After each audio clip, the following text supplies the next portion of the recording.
আজকের ভিডিওতে একটা পায়েসের রেসিপি শেয়ার করব। স্পেশালি শেয়ার করার একটা কারণ আছে। তার আগে বলে দেই, এর আগেও আমি পায়েসের রেসিপি অনেকবার শেয়ার করেছি, বাট আজকের রেসিপিটা একজন স্পেশাল মানুষের জন্য। জানি না সেই মানুষটা আদৌ খাবে কি না, আমার কোনো আইডিয়া নেই তাকে দেওয়া উচিত কি না। তো চলুন।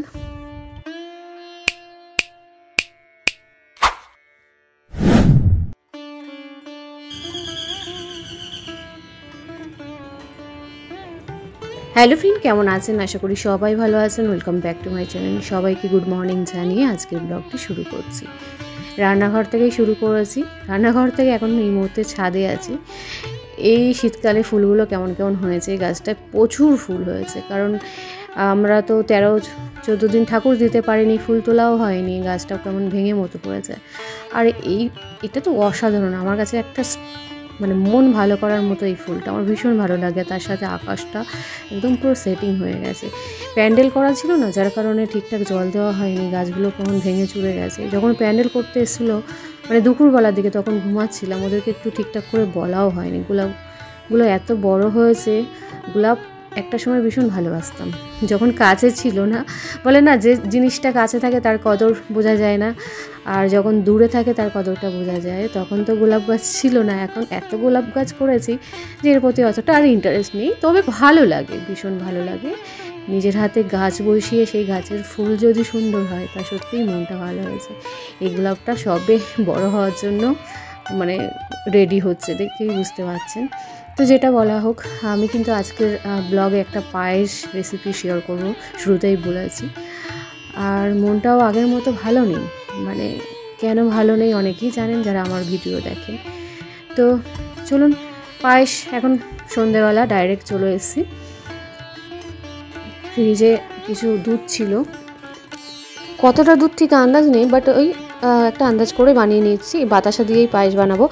আর কারণ পায়েসের রেসিপি আমি অনেকবার শেয়ার করেছি। কাজু বাদাম কিশমিশ ভালো করে ধুয়ে রেখে দিয়েছি শুরুতেই, বা মাঝখানে মিডিল সময়ও দেবো না। এদিকে গোবিন্দভোগ চাল ধুয়ে ঘি দিয়ে মেখে না জাস্ট ওর মধ্যে ঢেলে দিয়েছি, কারণ ওই ঘি মাখতে গেলে হাতের মধ্যে এতটাই চ্যাপচ্যাপ করে, আর ঘিটা আমার একদম পছন্দ না, যার কারণে আর হাত লাগাচ্ছি না। আর কয়েকটা এলাচ আমি এখানে গ্যাসের পাশে দিয়ে দিয়েছি। ওটা একটু গরম হলে না ভাজা ভাজা ভাব হবে, আলাদা করে আর ভাজতে হবে না। আর এই একটু মচমচে হবে, আর সেই পর্যায়ে ভেঙে দুধের মধ্যে দিয়ে দেবো। দুধ গরমও হয়ে গেছে। আজকে স্পেশালি পায়েসটা বাবার জন্যই বানানো, কারণ বাবা মারা যাওয়ার প্রায় 1 সপ্তাহ আগে আমার কাছে পায়েস খেতে চেয়েছিলেন। তো আমি তখন বলেছিলাম যে বাবা, আপনার সুগারটা চেক করে তারপরে হচ্ছে কিনা পায়েস করব, কারণ সুগারটা অনেক দিন হয়ে গেছে, প্রায় 3 মাসের কাছাকাছি চেক করা হয় না। তো বাবা বলল আচ্ছা ঠিক আছে, কারণ সুগারটা যদি হাই থাকে বা বেশি থাকে পায়েস দিলে তো হবে না। আর প্রত্যেক বছরই বিয়ের 1-2 বছর পর, কারণ আগে তো অত রান্নাবান্না তেমন পারতাম না প্রথম তো 1-2 বছর পর থেকে বাবা শীতকালে পায়েস আর সিমুইটা আমার কাছে খেতে চাইতো। তো এবারে পিঠেও চাইনি, সিমুইও চাইনি, জাস্ট পায়েসটা খেতে চেয়েছে। বলেছিল যে বৌমা আমাকে একটু পায়েস করে খাওয়াবে। আমি বললাম আচ্ছা ঠিক আছে। আর আমি জানি যে নর্মালি প্রত্যেক বছরই তো বায়না করে। আর দেখুন ওই যে এটা এবারে একটু দিয়ে দিচ্ছি। তো আমি বললাম আচ্ছা ঠিক আছে দিয়ে দেবো, সুগারটা চেক করে নেই সামনের সপ্তাহে তারপরে। তো আর সুগার চেক করা হলো না, তার আগেই তো মারা গেল। তো ওই যে আমার একটা মনের মধ্যে কষ্ট, যে বাবা পায়েস খেতে চেয়েছিল আর আমি দিতে পারিনি।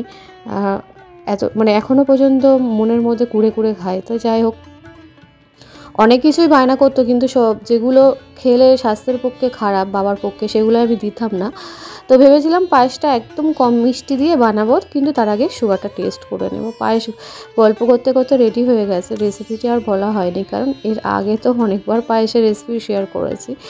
সবার প্রথমে বাবার জন্য তুলে রেখে দিয়েছি, আর এটা একটু ঠান্ডা হলে ফ্রিজে রাখবো, কালকে উপরের ছাদে দিয়ে দেব।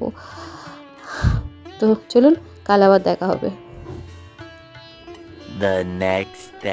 তো পরের দিন দুপুরবেলা ফ্রিজ থেকে আমি 1 ঘন্টা আগে পায়েসটা বের করে রেখেছিলাম, বাবার জন্য তুলে রেখেছিলাম, তারপরে আমরা পায়েসটা খেয়েছি। তো দেবাশিসকে বললাম যে চলো ছাদে দিয়ে আসি। তো একটা কথা কি বলুন তো, মরার পরে মানুষকে খেতে দেওয়া আমি এটা অতটা মানতে পারি না। তো আমার মনকে জাস্ট সান্ত্বনা দেওয়ার জন্য, যেহেতু বাবা খেতে চেয়েছিল, আমার সেই কথাটা কুড়ে কুড়ে যতক্ষণ না মনে হচ্ছে একটু শান্তি পাবো। জাস্ট এটা একটা মনকে শান্তি পাওয়ার জন্য। আমি জানি মরার পরে একটা মানুষ খেতে পারে না। তো যাই হোক, আমি এটা মনে করি যে মরার পরে তার ছবির সামনে সাজিয়ে গুজিয়ে খাওয়া দেওয়ার থেকে মরার আগে সেই মানুষটাকে কতটুকু সেবা করতে পেরেছি বা কী করেছি সেটাই আমার কাছে ম্যাটার করে। আমি মনে করি আমার মানে শ্বশুরমশাই, তার জন্য আমি যেটুকু করতে পেরেছি এটা আমার কাছে অনেকটাই। আমি কি করেছি না করেছি ভগবান জানে, আমি জানি, আর আমার ছোট ফ্যামিলি জানে। আর কে জানলো না জানলো আই ডোন্ট কেয়ার। আমি তো জানি আমি কতটুকু সেই মানুষটার জন্য করেছি। আমি নিজের বাবা মায়ের জন্য অতটুকু কখনো করিনি, জানি না ভবিষ্যতে করতে পারবো কি না। টাটা, সবাই ভালো থাকবেন, সাবধানে থাকবেন।